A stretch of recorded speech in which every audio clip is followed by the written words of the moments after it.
Sonic has had a lot of faces over the years. He's changed styles both artistically and mechanically many times.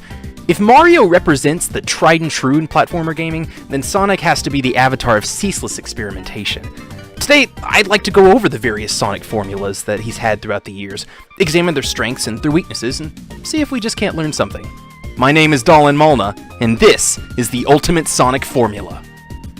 Since Sonic started in 2D, I think it's only fitting that we start there to get a more established look at just what Sonic is. Now, I might be showing my hand early, but I want to define what I think makes a Sonic game unique. You know, those loose threads that tie all the disparate ideas together. I believe Sonic, at its core, is about momentum-based platforming. What I mean is that, unlike other platformers, the core idea of Sonic is to use speed and momentum to create unique platforming situations. Now, this is primarily seen with the classic loop-de-loops and sloped level design. So, let's dig into the first formula, also known as the classic formula, to get a better idea of what I mean. Sega! The classic formula is by far the most established and used formula in the entire series. Here are some of the games that use this formula. These games are about momentum-based platforming in its purest form. Sonic 1 is about learning how to build up speed and use it to your advantage in platforming, while 2 is more about maintaining that speed, since the spin dash eliminates the need to organically earn it. 3 introduced more interconnected levels with hidden pathways leading to secrets. This incentivizes you to use your speed not only to get to the end as fast as possible, but to reach more difficult paths in search of bonuses. And that's more or less been the standard since. Later games would introduce other playable characters with their own unique abilities, but all of them serve the core idea of momentum-based platforming. The purity this formula brings leads it to being one of the most consistent in bringing forth quality titles. I would argue that even the worst games on this list are still good games. An interesting point is that titles in this formula that are usually considered one of the weaker ones are the ones that stray the furthest away from the core concept of momentum-based platforming. I mean, people complain about the sections in Sonic 1 that are just normal platforming. Others malign parts of Sonic CD for leaning too hard into the exploration and backtracking side of things. Advance 3 is sometimes considered a little too gimmicky. I think by looking at this trend, we can come to some solid conclusions that Sonic isn't so much about speed as he is about flow. Exploration elements are usually received well, as seen in Sonic 3, Advance, and Mania, but only as long as they're optional and don't require backtracking, like in Sonic CD or Advance 3. The strengths of this formula are its purity and consistency. Just look at the caliber of games in this selection. This type of consistency is almost entirely absent from other Sonic formulas. Its weaknesses are also that same purity, though. You see, Sonic 1, 2, and 3 were all hits because each improved the formula in tangible ways. And people loved Mania because it was a return to form.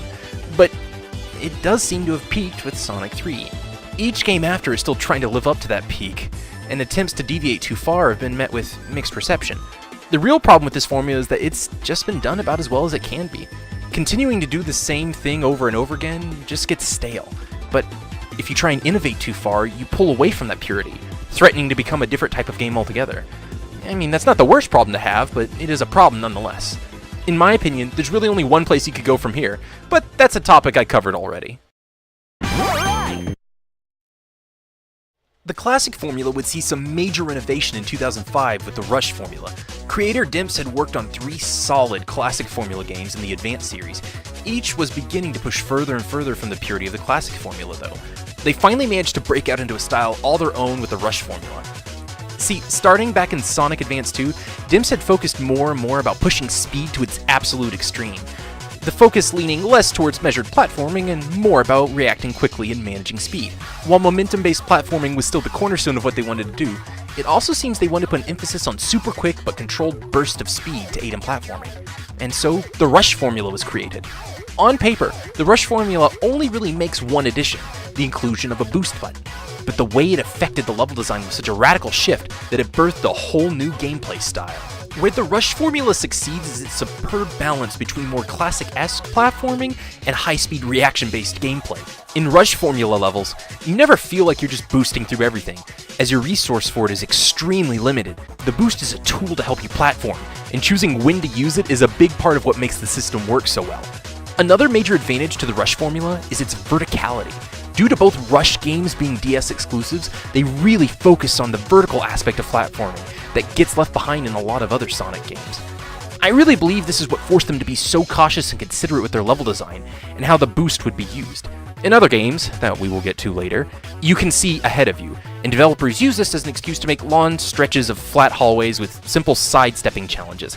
Because the DS didn't have the capability to do this, it forced DIMS to create levels that emphasized carefully crafted obstacles, and really got a lot of mileage from the boost mechanic, making sure it was always in service to the core of Sonic, momentum-based platforming. Now, the Rush formula doesn't actually have a lot of weaknesses, but it's also not devoid of them. For one, the way you gain boost is almost solely by doing tricks, which might cause some players to sort of grind for boost meter, especially for players coming back from more modern titles who just want to hold the boost down button more often than not. Just to illustrate my point, I did some math, and the first zone of Sonic Rush took me 1 minute and 19 seconds to complete. If you remove all the automated segments and time spent boosting, you're left with 38 seconds of playtime. That's just about 48% of total game time. Now, from this footage, you can see that a lot of that time is spent in the air doing tricks to build a boost. So the point is, the Rush formula lends itself to a lot of give and take. About half the time you spend boosting and high-speed platforming, and the other half you spend building up meter and performing aerial maneuvers. The rhythm just has a real sense of build-up and release. Keep that in mind as we move forward.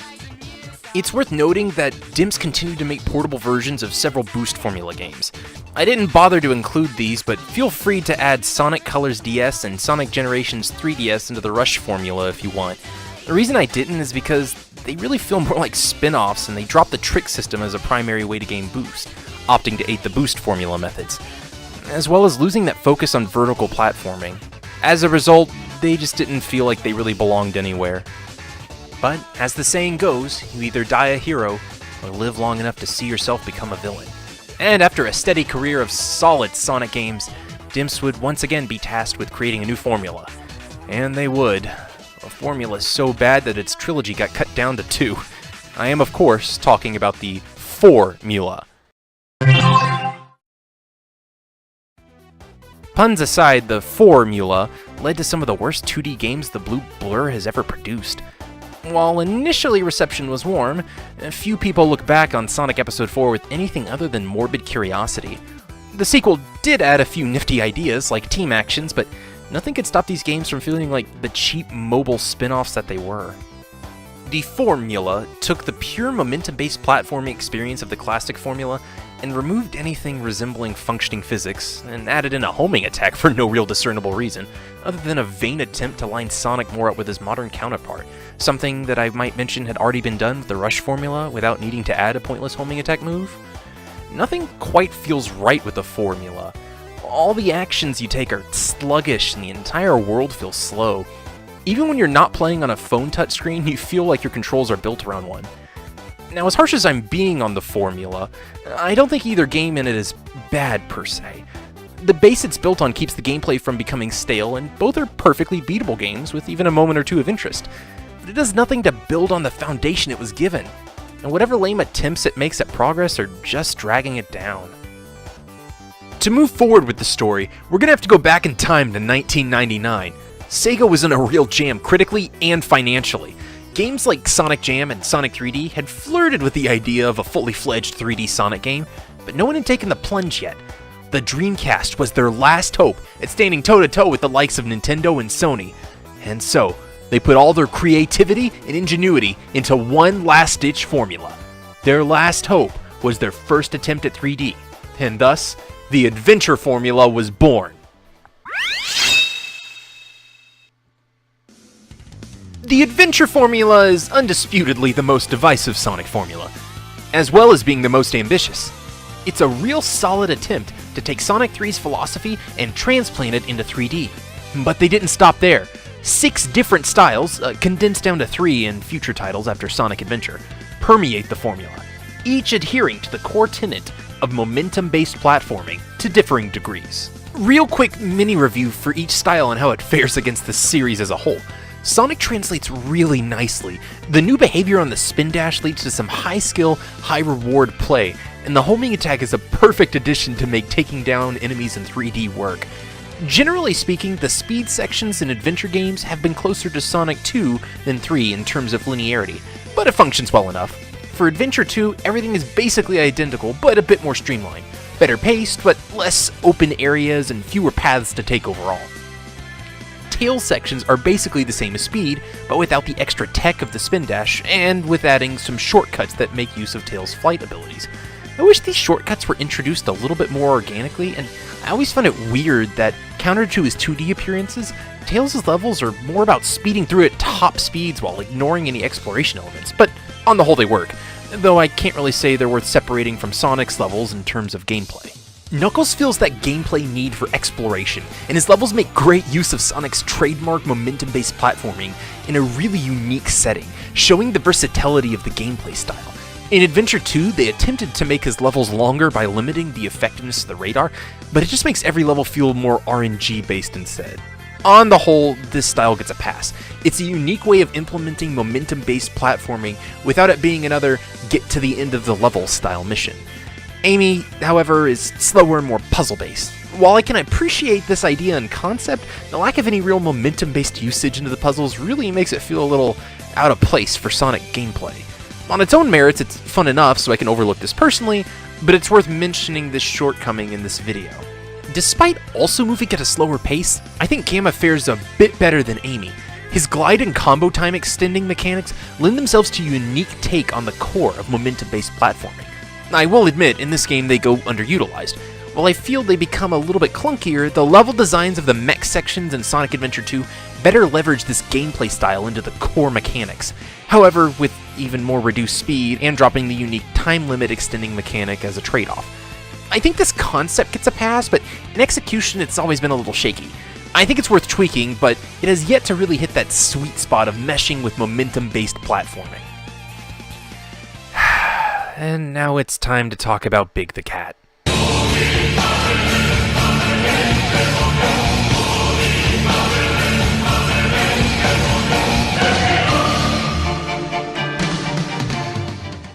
Full disclosure, I actually like Big's gameplay. I even like it in the context of Sonic Adventure. It really forces you to slow down and admire the environments and more carefully consider them, and I actually think that's really cool. That being said, it has basically nothing to do with momentum-based platforming, and the slower explorative level design could easily have been incorporated to either the mech-like sections or treasure hunting levels without really losing anything of value mechanically. Finally, I'll probably irk a few people with this, but I think it's worth discussing Sonic 06 as an adventure formula game. While a terrible game, it still functions more or less around the core of the adventure games, with one major exception we'll get to in a moment. Sonic plays mostly like I mentioned before, except worse. A lot worse.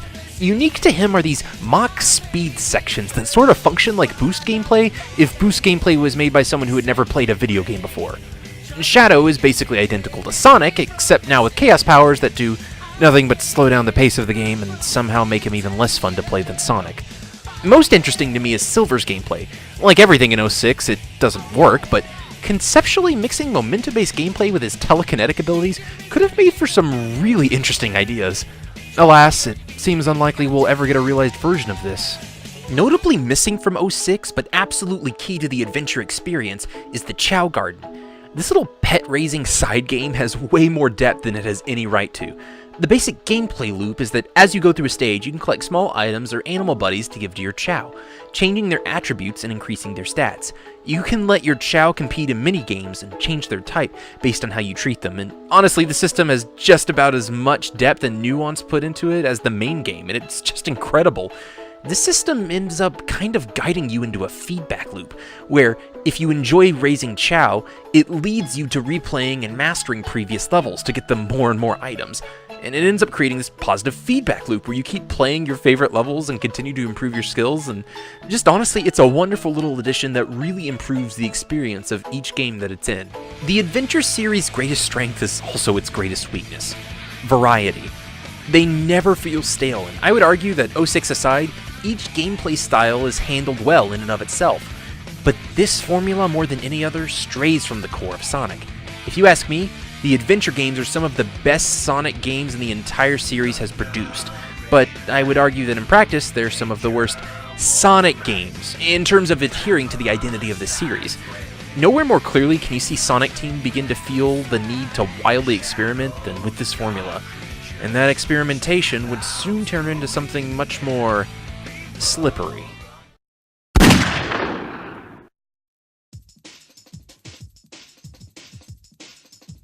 The slider formula was a weird time for Sonic Team. After the failure of the Dreamcast and the move to becoming a third-party supporter, Sega decided it was time to regroup and rethink not only their company strategy, but also the format of their flagship series. Sonic got kind of lost during this time. I once heard that Sonic Team just doubled a lot of the values of the adventure physics to make Sonic Heroes, and I believe it. Both of the slider formula games are characterized by having a lot of repeating sections, as well as really slippery control scheme that just feels a little too loose and out of control. In terms of positives, I have a hard time of thinking of too much to say here. I could cite the creativity and willingness to add unique ideas like gunplay or team play into momentum-based platforming, but neither of these concepts really play with momentum platforming in any real way. And if we're just going for pure creativity points, the adventure titles just did it better. I actually like both of these games fine, but I think there's nothing really unique about this formula that does it better than others. Its potential feels limited. Its creativity is fun, but evidently lesser than the adventure series, and it isn't focused enough to compete with the tighter formulas. I know this section is really short compared to others, but there just isn't really enough to dig into here.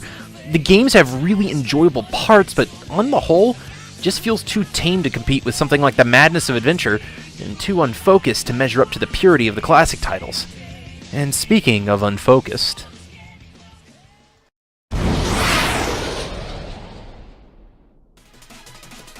Finally, we arrive at the contentious boost formula, either the worst thing to happen to Sonic, or the only time he was ever good, depending on who you ask.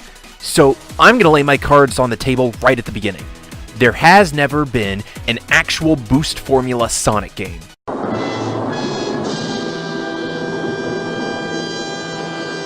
So, I get that's a contentious statement, but it's also objectively and statistically true.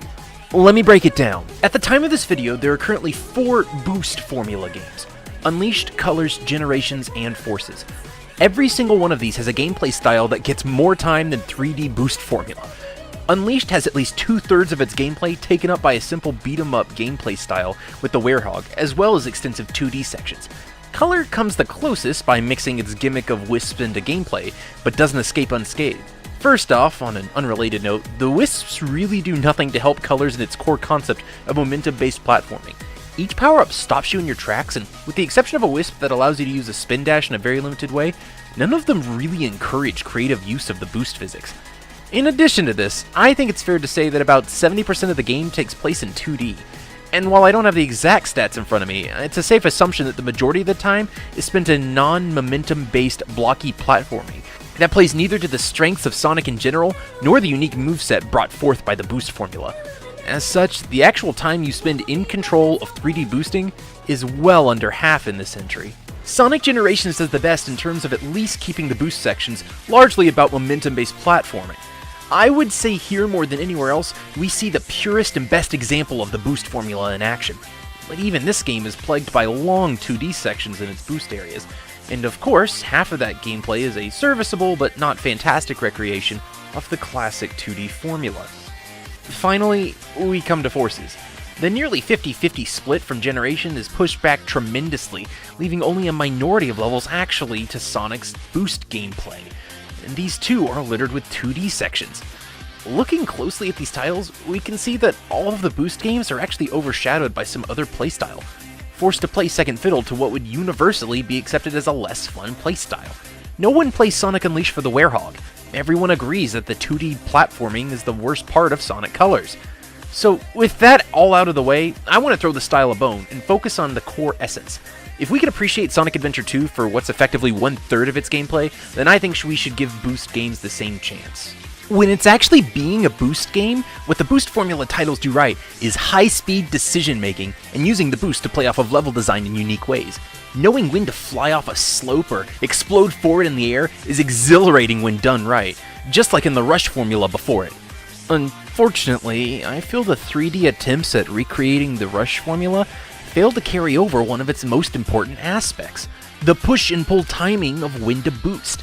Remember when I said that Rush titles were all about a push and pull system of knowing when to activate your boost and when to spend time saving it up?